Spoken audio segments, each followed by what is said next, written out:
Crazy. Crazy. Baliw! Baliw na baliw! Oh, yan talaga ang paglalarawan mga kababayan ng Duterte Youth Party List na representative. Sana dahil pinagtripan sila ni Bangag mga kababayan, dinisqualify. Anya mga kababayan, crazy! Baliw! Ang tinutukoy niya mga kababayan ay itong si Ramil Madriaga.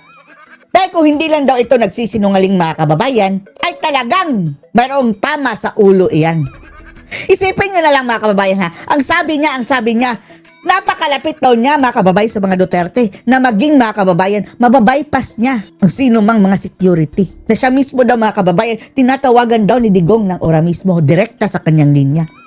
Gayong imposible daw yung mangyari mga kababayan, ayon dito kay Cardema. Kaya baliw, crazy. Wala na daw ibang saktong paglalarawan dito mga kababayan kay Ramil Madriaga. At sino pa ang mas baliw sa kanya mga kababayan? Etong mga naniniwala sa kanya, mas baliw pa kay Madriaga. Panoorin niyo po ha. Ikaw, Mr. Madriaga, tinawagan ka ng Pangulong Duterte diretso. Diretso daw mga kababayan. Kumuha daw na touchscreen si Tatay Digong. Hindi nga marunong mag-touchscreen si Tatay Digong. Ang sabi niya, chak. Where is Ramil? Hello, Ramil Madriaga. Siya daw mismo, si Duterte daw mismo ang tumawag kay Ramil Madriaga, mga kababayan. The same na mga kababayan ha. The same script mga kababayan yung mga witness si Trillanes doon sa Tuadcom, di ba? Ang sabi din doon mga kababayan, tinawagan din daw sila ni Duterte at sabi, wag mong gawing dinuguan. The same person mga kababayan na the same tactics mga kababayan at the same script itong si Madriaga. Ha? Kahit nga mga general, mga colonel, mga opisyal ng armed forces at PNP, hindi dinatawagan ng diretso kahit mga kongresista. Kahit mga sekretary, lahat, patawagan si Pero ikaw, Mr. Madriaga, walang rango sa AFP, PNP? Diretso! Sinasabi mo si Pangulong Duterte mismo nagtatawag sa'yo. Kapag tinignan niyo yung itsura po nitong tao na to, Diyos ko, ang itsura nito, alam mo hindi... Itsura pa lang mga kababayan, suspect na. SG, alam mo hindi sundalo, mga kababayan, ang nakakatawa, naglabas ng ID ang mga dilaw mga kababayan. Hindi nga, hindi presidential security guard mga kababayan, pero PSG din. Private security group. Diyos ko Lord, yan pala ang kanilang mga kababayan, ibig sabihin sa PSG. Private security group ang animal. Diyos ko Lord. Police. And he claims na nagtrabaho siya sa PSG, sa GHQ, sa BPPSG na siya daw ang bumuo. Nagtrabaho pa sa NBI. Lahat na lang. Kulang na lang mga kababayan. Siya ang executive secretary. And siya ang pinagkatiwalaan ng Pangulong Rodrigo Duterte, Vice President Sara Duterte, Attorney Manscarpio, and everybody else. Pare, masabi ko sa iyo, sa dami-dami ng secretary, undersecretary, assistant secretary, mga general ng Armed Forces of the Philippines at PNP, mga opisyal galing Philippine Military Academy and Philippine... Sa dami nila na wala nang access kay Tatay Digong mga kababayan, hindi nga nila nakakausap. Ito pa si Madriaga ang kakausapin. Police Academy at mga tropa ng gobyerno libu-libo. Kalokohan. Na naka-assign kay Vice President Sara Duterte at kay Pangulong Rodrigo Duterte. Sa dami nun, ikaw ang pinili. Ang swerte. Napakapalad naman ni Madriaga mga kababayan. Siya talagang tinawagan. Gaano ka-espesyal ka, Madriaga? Para pagkatiwalaan on intelligence matters, plano sa politika. Crazy. Baliw. Diyos ko po. Baliw, Cardema, Sara Duterte won as Vice President. I was tasked to form the Vice Presidential Security and Protection Group. Wawi! Tapos mga kababayan, yung talagang mga legit na mga PSG at VPSG or something ganyan. Dininay mga kababayan, the who are you? The who are you? Hindi ka namin kilala. Pare, pasensya na. Putang ina. Baka nag-form. Hindi natin masisisi mga kababayan, mapamura ito si Cardema dahil talagang nakakajutang ginemes naman mga kababayan. VP, PSG, ay si Den Secretary Defense Secretary Delfin Lorenzana at then AFP Chief of Staff General Centino, Mas matindi pa siya kaysa doon. para bago sila matapos as DND Secretary and as Chief of Staff na AFP, merong independent security unit na para sa Vice President ng Pilipinas. Ulitin mo nga yun, ano sabi? When Mayor Sara Duterte won as Vice President, Siya ang I was inatasan. tasked to form the Vice Presidential Security and Protection In Group. your dreams, Madriaga. Putang ina, pare. Jutang dinimis mo, Madriaga. Hindi Guni-guni. kami masyadong nagmumura, putang ina. Uy, Humugot ng toyo. sa utak niya. Baka maano tayo dito ha, community. Strike. Sino nag-task sa'yo na wala kang rango Sarili kahit niya. Sarili lang niya. patrolman, kahit korporal, kahit sarhento, kahit tenyente? Wala nga mga kababayan kahit ano, alalay, hindi. Kahit bodyguard, hindi. Kahit kernel, pare, kahit nga general, hindi makakapag-form ng isang unit ng armed forces nang walang utos ang Department of National Defense. Pero nandyan si... Madriaga. Ano din ito? Ramil. Ba? Oh. Madriaga? Ramil. Ramil Madriaga, na I was tasked to form the Vice Presidential Security and Protection Group. Wow! Ito yung Ang nag-form galing. ng unit ng Armed Forces of the Philippines. Pare, Siya kung na ang pinili. colonel ako at general si Congressman Lingwa, hindi namin kaya mag-form ng isang unit ng Armed Forces na hindi daig pa ang nabubuto general. sa Department of National Defense. Daig pa niya ang general. So kung kahit general ka, kernel kayo, hindi mo kaya ng walang utos ang departamento. Pero ikaw ang claim mo, ikaw ang nagbuo. Putang ina. Bukas makalawa, baka presidente na siya. Oh. When it was during the period that I personally introduced recommended Colonel Nolasco to her. Para Siya pa ang nag-recommend sa ano mga kababayan sa Pero kernel. nag-recommend ng kernel. General ka? Ay, kidapper nga yan mga kababayan. Colonel Mag-recommend pa ng Nolasco was kernel. one of my students in PSG. Estudyante. Anong Hindi ka nga nirecognize sa PSG tapos estudyante mo? position mo nga sa PSG? Anong tinuturo mo sa PSG? Crazy. Crazy talaga. Baka At that nagtuturo time, siya ng he was kasinungalingan. Commandant of the PSG training school. Commandant pa. Si Colonel Nolasco yung commandant ng PSG school, tapos ikaw yung teacher.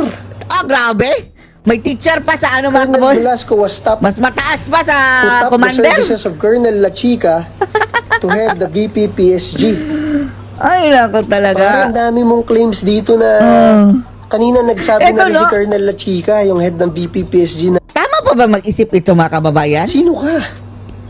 Pag magsisinungaling na naman mga kababayan, yung dapat sanang kapanipaniwala na kasinungalingan, hindi itong mga blatant na lang, Parang no? ang dami mong claim dito na ano, talo mo pa yung naka-drugs. Ay, Wala na, baliw na talaga. Kardema, Man Ronald Cardemo po ng Duterte Youth Party List. Sayang, Ngayong no? araw, Sayang mga kababayan, no? Si Cardema mga kababayan, no? Ito ang rightful mga kababayan. 3 sana ang taga Duterte Youth Party List ang mapapasok mga kababayan sa pwesto. Kung hindi lang mga kababayan ng mga bangag pinag-initan, damage ang 3 posisyon mga kababayan. At alam nyo sino ang kanilang mga pinalit? Yun pang mga kawatan mga kababayan daw. Diyos ko, ang daming issue. At pati ba yung Gabriela mga kababayan? Natalo yung Gabriela pero biglang napasok mga kababayan. Kinuha din ba nila doon sa seat ng Duterte Youth? O talagang pinapanalo yun mga kababayan ng sadya? Itong mga kita nyo ngayon, Gabriela, sila ang mangunguna mga kababayan. Yung si Sara Ilago sa nagsampa ng kaso kay VP Sara sa February. nakita natin tong kakaibang affidavit at Kakaiba storya talaga. ng nagpapakilalang security daw ni Ma'am, ni Vice President Ni Vice Sara President. Duterte, na naging bagman daw na ang pangalan ni Ramil. Ano pangalan? Madriaga. Ramil Lagunoy Madriaga. Alam nyo, hindi ko alam kung Baliw yan, Kardema. matatawa ka o ma-high blood ka eh. Hindi, expected na yan sa mga bilanggo ng ganyan mga kababayan. Ang nakakatawa, etong nasa likod nito mga kababayan, na mga talagang mga ubob na ubob na talaga na desperado. Nakakatawa sa pagiging desperado mga kababayan dito sa kanilang pinipilit nilang sirain talaga si Sara, kaya kung ano-ano mga invento mga kababayan pinaggagawa. Kasi kakaiba talaga yung mga sinasabi niya eh. Kakaiba ang utak eh. So, ako po, malapit po tayo sa Armed Forces of the Philippines. Dati po kasi tayo naging kadete ng PMA. Ayan. Diba? Yung, Ngayon, papayag kayo PMA na etong si Madriaga parang binabastos kayo, nagsisinungaling. Na parang kabaro daw ninyo. sa akin sa Duterte Scholar. Party List, ang ating Congressman-elect Bernie Lingwa. Yan. Siya naman Yan po ang mga nagkadete rightful sa mga kababayan. PNPA, Philippine National Police Academy. Hindi basta-basta itong mga taga Duterte Youth mga kababayan. Tapos ginurgur lang ng walang dahilan ng mga buwisit. Talaga naman ang bangag mga kababayan, no? Bangag administration. Kaya po ang activities ng Duterte Youth Party List, either sa PMA, Philippine Military Academy sa Baguio, or sa PNPA, sa Philippine National Police Academy sa Cavite. And most of our advocacies po is for our troops, for our policemen, soldiers. Ang nakikipaglaban din sila sa mga rebelde. Tapos, ang pumalit sa kanila mga kababayan dahil na-disqualify sila. Hindi lang tayo sure kung basta biglang napasok ang Gabriela, no? Na ang sabi mga kababayan, makakaliwa. Government troops. Alam niyo naman po yan, tayo lang ang lumalaban sa mga makakaliwang grupo sa ating bansa. Alam niyo, matagal na tayong kasama ni Vice President Sara Duterte, almost 10 years na. Kapag patungkol sa mga pulis at sundalo, lalo na sa mga nakadetail kay Vice President Sara Duterte o dating Mayor Sara Duterte, kilala tayo lahat niyan. Basta mga pulis, sundalo na nakadetail sa kanya. Mga PSG, mga VP PSG, kilala tayo niyan. Kilala. Pag tayo pumupunta kay ma'am o sa Davao, sasabihin nila, "Oy sir, sasaludo pa yan sir. Kamusta po kayo sir? Sir, pakamay naman po, idol po namin kayo." Kasi tayo lumalaban sa NPA, di ba? Sila ang number 1 na nanalo mga kababayan eh. Di ba Duterte Youth Party List mga kababayan, numero 1 sa party list. 3 nga ang kanilang seat mga kababayan na kongresista. Ano pangalan, Lings? Ramil Madriaga, na nagpapakilalang PSG pa ni Pangulong Rodrigo Duterte. Raul din Manuel. Kay Vice President Sara Duterte. Ngayon na natin nakita itsura niyan. Di ba? Sa dami ng kakilala natin from Philippine Military Academy, Philippine National Police Academy, mga opisyal na sundalo, mga opisyal na pulis, mga tropa, mga NCO, na pulis at sundalo. Ngayon lang nagpakita, biglang sumulpot. Ngayon lang natin nakita yung tao. Galing sa kulungan ha. Matagal na yung nakakulong mga kababayan. Tapos kung talagang meron niyang koneksyon sa mga Duterte, pagkakulong pa lang yan noong 2023 mga kababayan, dapat pumutok na ang balita. Hindi natin kakilala yan. Kaya nga, hindi naman tayo normally nagva-vlog o sumasagot ng ganito. Kaya lang crazy kasi. In all honesty. Crazy. That guy is crazy. Crazy! Lagunoy Madriaga. Ang kanyang middle name mga kababayan, Ramil Madriaga Crazy. Crazy. And ayan, kasama Ulul. si Kong Lingwa, di ba? So ako, nagkadete dati sa PMA, siya nagkadete dati sa PNPA, kakilala namin yung mga pulis, sundalo, mula mga general hanggang sa mga kadete. Tapos, eto din mga kababayan, kalaban ni Jim Paredes. Si Jim Macol mga kababayan. Sila yung binastos si Jim Paredes eh. Kaya medyo familiar kami sa mga ganyan-ganyan. Hindi namin mamukhaan yung tao na yan. And pag nakita niyo yung itsura, mabibwisit kayo, sobrang loud. Talaga, ang itsura. Kamukha ni mga kababayan, ni Renato Babalo Reyes. Tingnan nyo mga kababayan, talagang kamukha sila ni Renato Reyes. Akala nga natin mga kababayan, si Renato Reyes na Babalo na tumaba. Hindi siya mukhang PSG.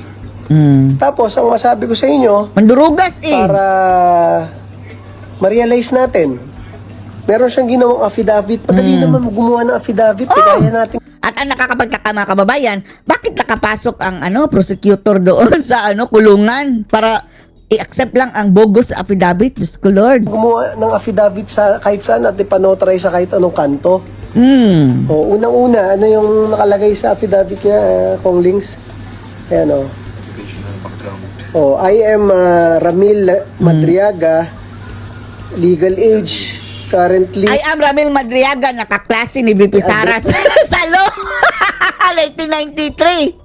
in BJMP, Kaklase ni Sara, Diyos ko Lord. Diwa, nakakulong siya. Alam mo, nakakulong ka, meron ka siguradong kaso, di ba? Tapos, paano ka nakapagpasok ng abogado na nag-notarize nun? Ibig sabihin, kuntsaba mo yung... Kuntsaba, yan nga sabi ni Rocky, kuntsaba.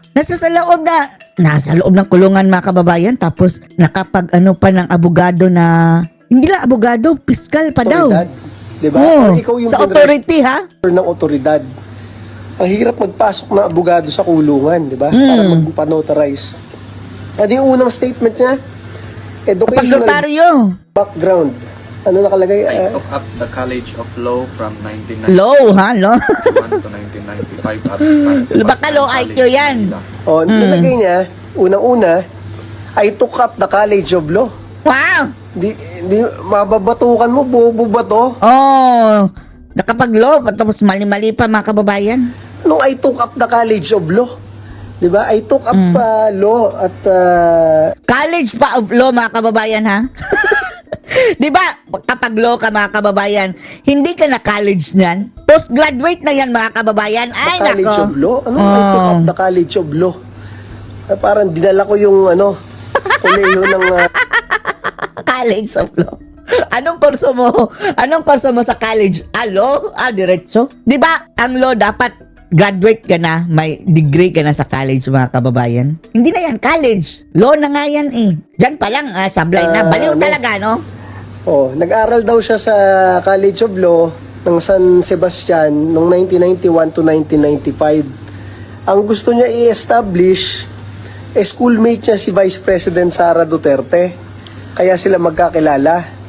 Masabi ko po sa inyo, noong 1991 to 1995, grade school pa lang po si Vice President Sara Duterte, elementary student. Yun po ba? 1978 po pinanganak si ma'am. So, noong 1990, 12 years old lang po siya. Noong 1991, 13 years old lang po si Vice President Sara Duterte. Etong mama na to, pinagtatagpi-tagpi lang niya. Gusto niya i-establish na schoolmate niya si ma'am. Ano nakalagay? I graduated in 1995 and took the bar the same year but did not pass. Hindi ka talaga papasa. Sa unang English mo pa lang, I took up the College of Law. Hindi ka ba naman bobo? Talaga naman, high blood ka dito sa tao eh. Nilagay niya, government service. From 1993 to 2021, ibig sabihin, estudyante pa siya, I work in the following government offices. Economic Intelligence and Investigation Bureau, 1993 to 1995. Ano yun? Hindi man yun lang niya nilagay kung bureau ng ano yun. Di ba? Wala, hindi niya nilagay kung anong department o anything. Saan siya pangalawang nagtrabaho? I worked in National Security Council and ISAF from 2001 to 2015 for 14 years. Nagtrabaho siya sa dalawang agency. Imposible yun. Kasi kung magtatrabaho ka po sa ISAF, Intelligence Service Armed Forces of the Philippines, parte ka ng AFP. Kasi parte ka ng Intelligence Service Armed Forces of the Philippines. Bakit po imposible yun? Wala nga siyang ranggo kahit private Paano ka naging sundalo, parte ng AFP, Intelligence Service AFP, kung hindi ka man lang nakomisyon o na-enlist, di ba? Doon pa lang palpak na Tapos, ang sinasabi niya, nagtatrabaho siya sa AFP Nagtatrabaho rin siya sa National Security Council. Napaka-imposible na nagtatrabaho ka sa dalawang ahensya ng gobyerno sabay. Spanning, ano yan, dalawang presidente ng Pilipinas. Tapos hindi ka man lang naging sundalo. O, number 3. O, again, I worked in the National Security Council, NSC. I work in the NBI. Ngayon, pati sa NBI, kasabay siya nagtatrabaho sa NBI, pati sa National Security Council. And in the Revenue and Integrity Protection Service, RIPS. From 2018 to 2020, ano yung RIPS? Nagtatrabaho siya sa 3 ahensya ng gobyerno from 2018 to 2020, NBI, NSC, and RIPS. Ano yung RIPS? Saan yun under?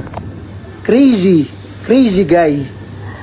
Oh, and number 4, I worked in the National Security Council, Presidential Security Group, PSG, and GHQ, General Headquarters, from 2018 to 2021.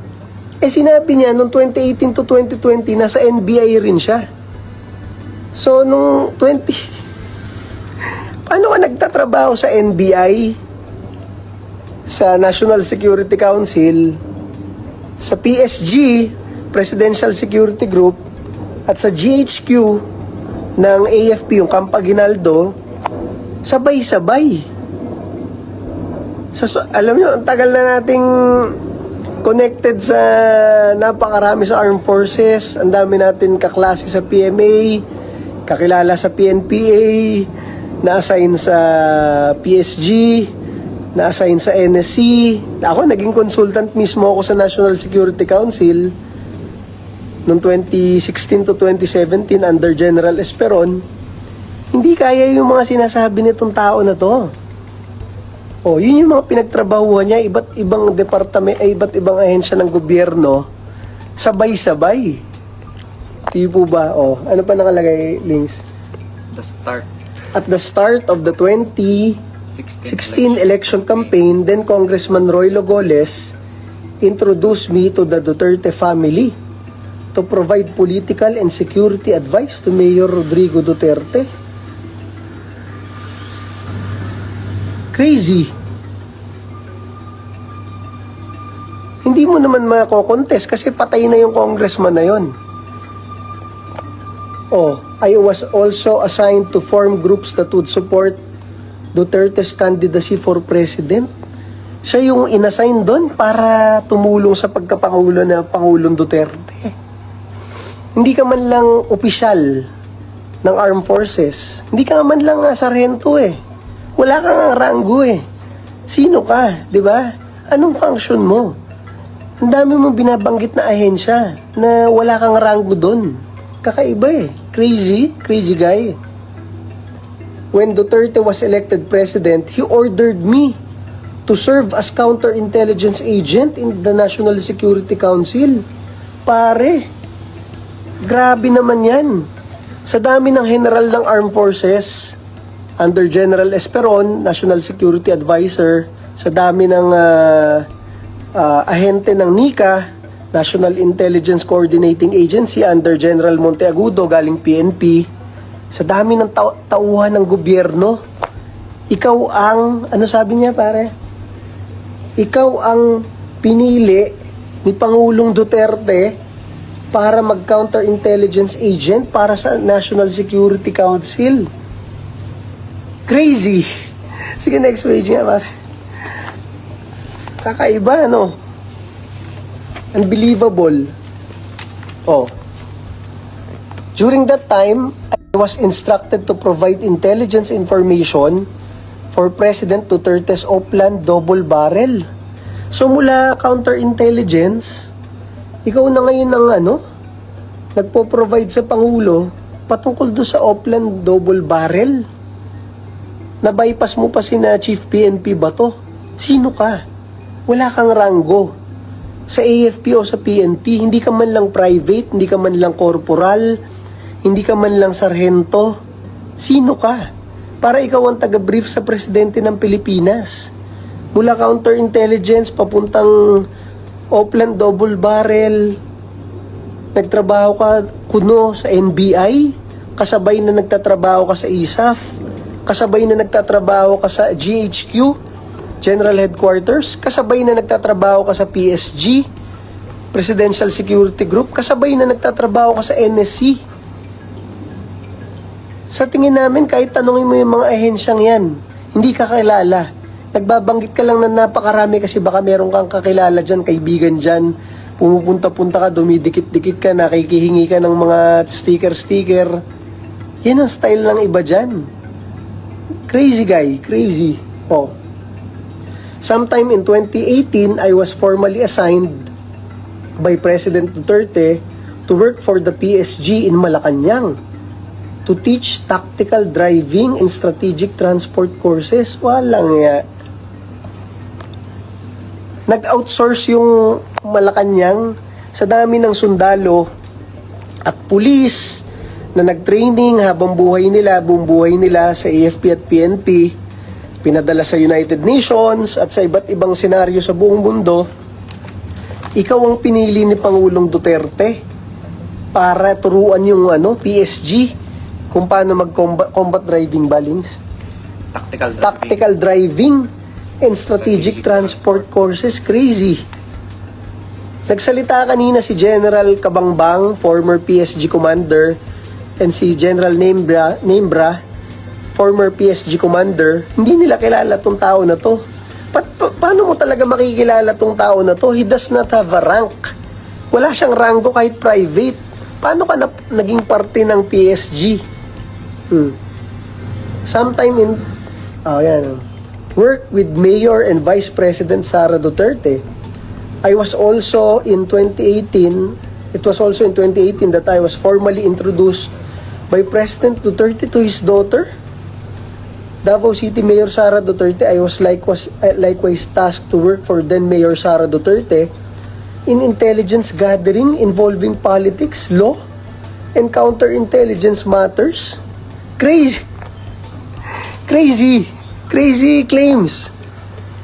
Pinakilala ka ng Pangulong Duterte sa anak niya kay Mayor Sara Duterte at hinire ka for intelligence gathering for politics. Sa dami ng political advisors na para kay Mayor Duterte at kay Mayor Sara Duterte at kay Pangulong Rodrigo Duterte na mga batikang politiko, ikaw ang pinag-a-advise nila for politics. Hindi ka nga naging politiko kahit kailan, kahit naging barangay captain. Yun ho ba? Paano ka maniniwala na yung presidente ng Pilipinas, 30 years na politiko, at yung kanyang anak wala pang talo bilang politiko, nag-uusap na ito ang magbibigay ng advice para sa politika? To give counterintelligence involving politics, law. Hindi ka nga abogado. Di ba? And counterintelligence matters. Talo mo pa yung buong armed forces at buong PNP. Sometime in 2019, I was instructed by Mayor Sara Duterte to form a group to support her planned 2022 presidential candidacy.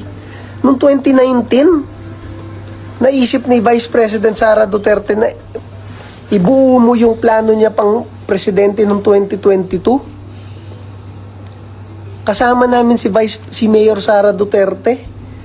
2017, 2018, 2019, linggo-linggo na lang. Wala man lang binabanggit for 2022 elections. Si ma'am. Kasi ayaw naman talaga niyang tumakbong presidente. And ayaw niyang uutusan siya ng tatay niya patungkol sa politika. Tapos ang sinasabi mo, ikaw ang pinag-a-arrange para sa 2022 presidential run niya. Saan ka humuhugot ng ganyang mga In 2020, following the instruction of Mayor Sara Duterte, I formed Inday Sara Duterte is my president, ISIP, together with her classmates at San Sebastian College of Law, where I also graduated in 1995. Kaya mo lang nilagay yung San Sebastian Law para paulit-ulit sabihin mo na schoolmate mo si ma'am. Walang ano yun, walang weight yun. Kasi nga, nung nag-San Sebastian ka nga, elementary lang si ma'am. Inuulit-ulit mo lang. Ano ngayon kung schoolmate mo? Si ma'am. Diba? Tapos, imposible yung sinasabi mo, pinag-form ka ni ma'am ng grupo. Ikaw yung mga itsura, tiningnan namin yung Facebook mo kanina, ikaw yung mga itsurang volunteer group lang, tapos nagpapapicture lang. Wala kang picture kasama si ma'am eh. Mabibilang lang eh. Yung kayo lang, isa lang. And yung nagpa-picture kang isang yon, yun yung araw na inauguration niya na 1,000 tao yung nagpa-picture sa kanya ng ganon. And yung iba mong picture kasama si ma'am, nung nag-iikot siya sa buong Pilipinas, nandun lang rin kami. Nakapaligid sa kanya, binabantayan si ma'am. Nakigaganon lang ikaw. Hindi ka nga namin napansin, hindi ka namin kakilala. Kasi yung mga claims mo, hindi totoo. Hindi ka parte ng grupo. Pare, ano bang nasa isip mo? Hindi ka nga namin kilala, hindi ka kakilala ng mga taga-PSG, hindi ka kakilala ng mga taga-VP PSG, hindi ka kakilala ng mga taga-staff sa Davao, staff sa Manila. Crazy guy. Ano to mga allegation mo, pare? Hindi kami, alam mo, hindi kami nagbablog ng ganito. Pero your claims are so outrageous na it needed us not to sleep early tonight just to speak out na sino ka, pare? Hindi ka namin kilala. Crazy. Kakilala namin karamihan ng security from PNP and AFP, from PNPA and PMA. You do not even have a military rank or police rank of a private. And you claim that you were the one advising the President of the Philippines and his daughter on matters of politics, law, and counterintelligence. Kahit sinong matalinong Pilipino, ma-realize na, pare, anong level yung katupakan mo? Ano ba nakalagay, Lings? We were able to register ISIP Pilipinas to the SEC with me as national convener. Oh, yun lang yun. Nag-register ka lang sa SEC. Kaya ng kahit sinong Pilipino magpunta sa online ng SEC, mag-register at ilagay yung sarili nilang presidente o chairman ng kahit ano. From 2022 to 2023, I worked with Colonel Nolasco and Colonel La Chica. Our work involved tactical transport services, securing VP, transporting large amounts of money to several persons as instructed by VP Sara. Butang ina, pare. Antong claim mo? Anong binabiyahe mo na pera na sinasabi mo? Sinasabi mo na una, ikaw yung nagbuo ng VP PSG. Ikaw yung teacher ka ni Colonel Nolasco, siya yung head ng school. Tapos ikaw nagrekomenda kay Colonel La Chica. Pare, PMAyer tong mga to. Ano sinasabi mo? Saan ka galing? Sino ka para mag-recommend? Wala kang ranggo na mas mataas sa kanila. Wala kang ranggo eh. Very crazy claims. Some of the work and information that I have personal knowledge are the following. Confidential funds 2022-2023. Around December 2022, alam mo, I remember December 2022, yung first December ni Ma'am as Vice President. Nandito siya sa bahay namin, nagpunta siya because it was our wedding anniversary and Christmas party. She was the one who officiated our wedding before. And busy sila lagi. Nandito lang sila na-attend ng mga Christmas party because it was her first Christmas as Vice President of the Philippines. Colonel Nolasco sent me a text message instructing me to see him. I arrived at Ultra Pasig at around, tingnan mo, around December 2022 at around 1:30 p.m. Pinapunta ka sa Ultra Pasig. Pare, tanda mo yung oras, pero yung araw hindi mo tanda. Sinabi mo lang at around December 2022. Noong December 2022 at 1:30 p.m., ano yun? Wala man lang araw. Ang dali kasi mang imbento eh. I stayed with Colonel Nolasco until Colonel La Chica and 2 DepEd vehicles arrived past 3 p.m. with 4 duffel bags of money. Ano to? Colonel La Chica handed me portions of that money amounting to 33 to 35 million per duffel bag to be delivered to various people. Wala eh. Inventong-invento to eh. Sino ka? Hindi ka disbursing officer. Hindi ka related sa operations ng Vice President. Hindi ka parte ng VP PSG. Ano ka? Nakita ko yung pictures mo, yung parang nagpapa-picture-picture ka lang, nagpapa-selfie lang. Ganun lang ang itsura mo, Mr. Madriaga. 'Di ba? Yung mga itsura mo, yung yung mga tinotopak sa kulungan, tapos dahil nasa kulungan ka, most likely nag-volunteer ka sa mga kalaban, sa opposition, na ikaw na lang ang pambato, pambala, ganon-ganon. With compensation. Ano to sinasabi mo? Nag-deliver ka ng pera sa Kabuyaw para sa isang mayor. Ba't di mo pa binanggit kung sino yung mayor? Isa pang duffel bag ng pera, dinala mo sa isang comedy bar. Ano yun? At isa pang duffel bag, iniwan mo sa isang kotse na pinarada mo sa ombudsman.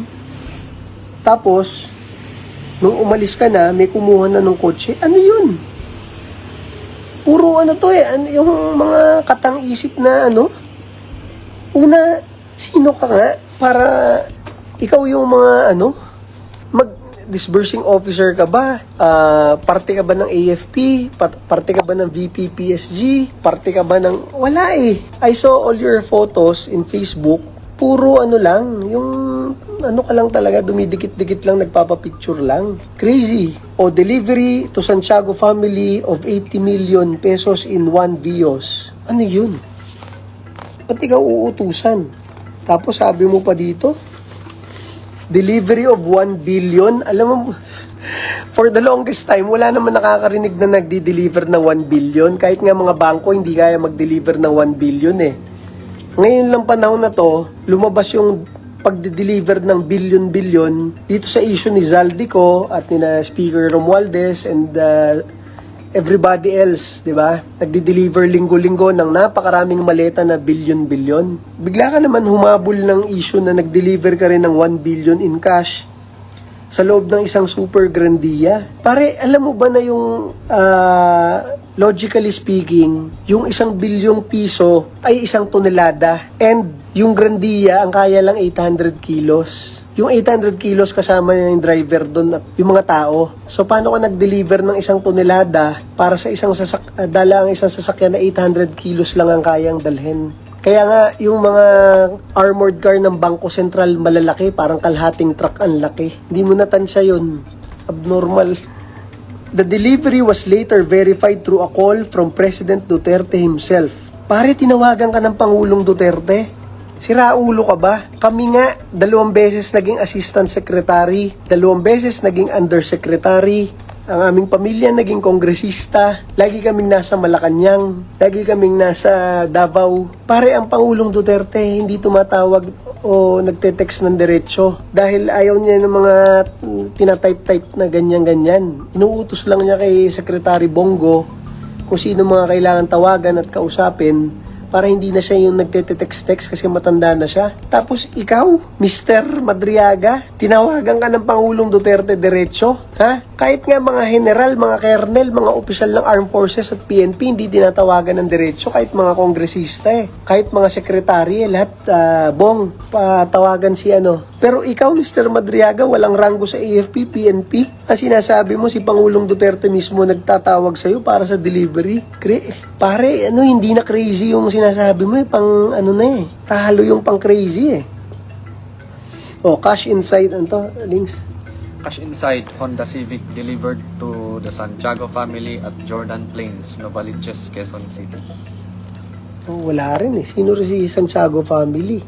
Magnetic lifters. During my meeting with Attorney Mans Carpio, husband of VP Sara at Burgos Circle, he instructed me and my team to pick up magnetic lifters at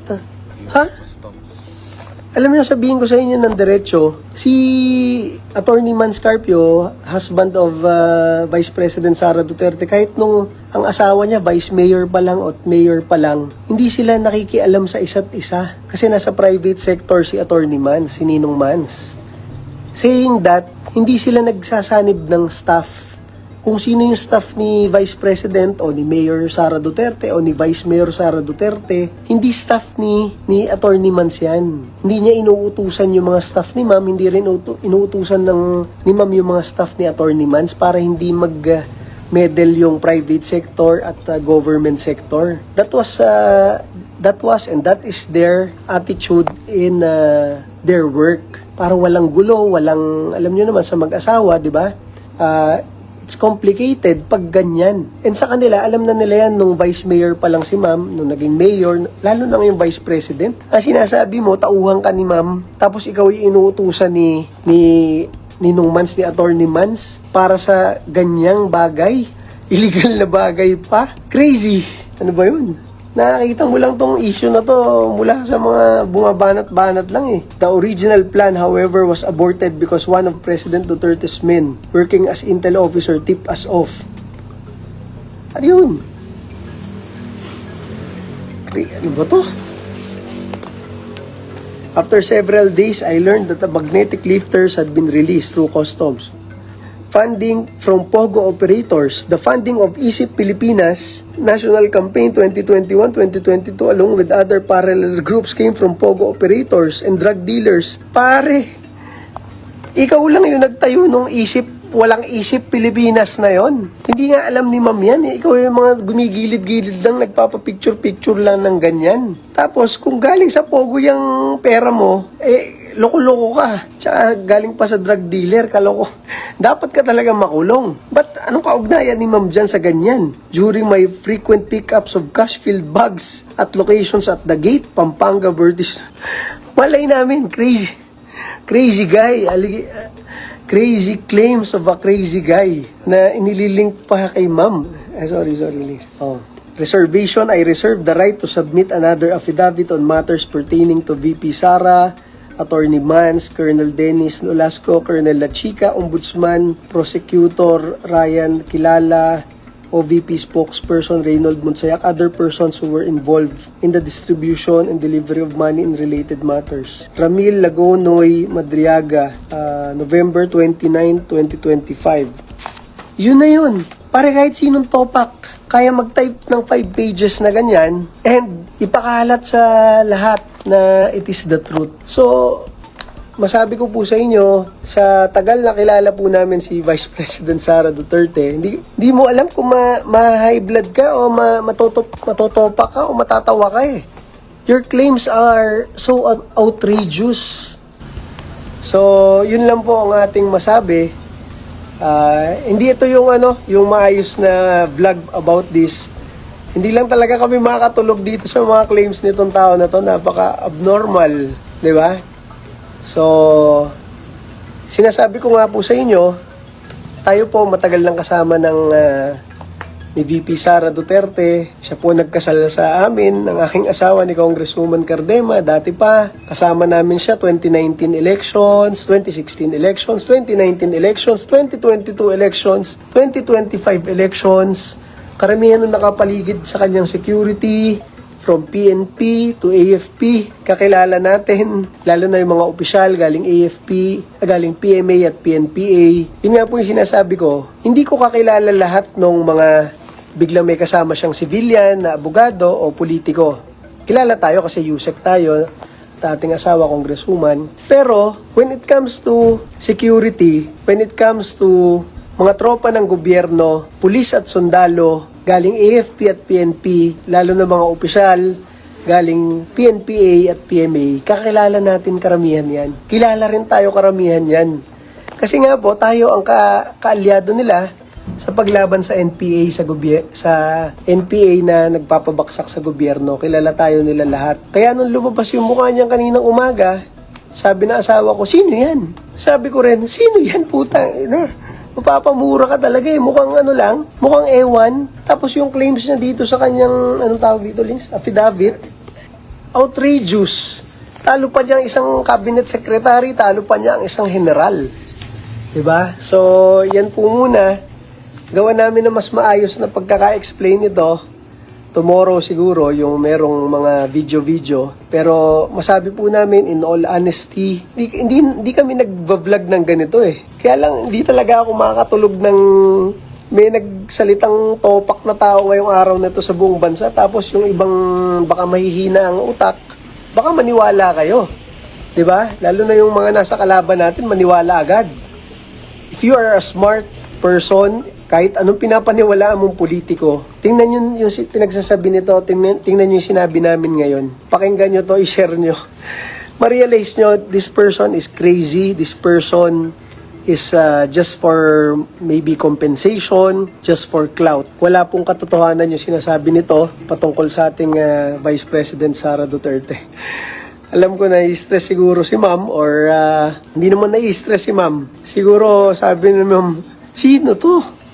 Diyos ko. Ang picture lang niya yung kaisa-isang picture na lahat, 1,000 tao may picture na ganong post kahit kami. Inauguration kasi ni ma'am yun doon sa plaza ng Davao. And yung mga nakikidikit-dikit na nakikipicture ng ganon. Tapos yung may picture sa Zoom. Naka-Zoom kasi karamihan ng meetings doon ni Vice President. Kasi 2020, 2021, 2022, mayor siya. Panahon ng pandemic yan. Naka-Zoom talaga lahat. Hindi yan yung parang, oh, bakit ka video call ni ma'am? Ano ba yan? So, yun po uli. Kami po ay nagpapasalamat sa inyong oras. Pakikinig po ng konti dahil yung pong explanation sana natin ma-realize natin mga kababayan, it is the most logical explanation about this crazy guy with so many crazy claims today.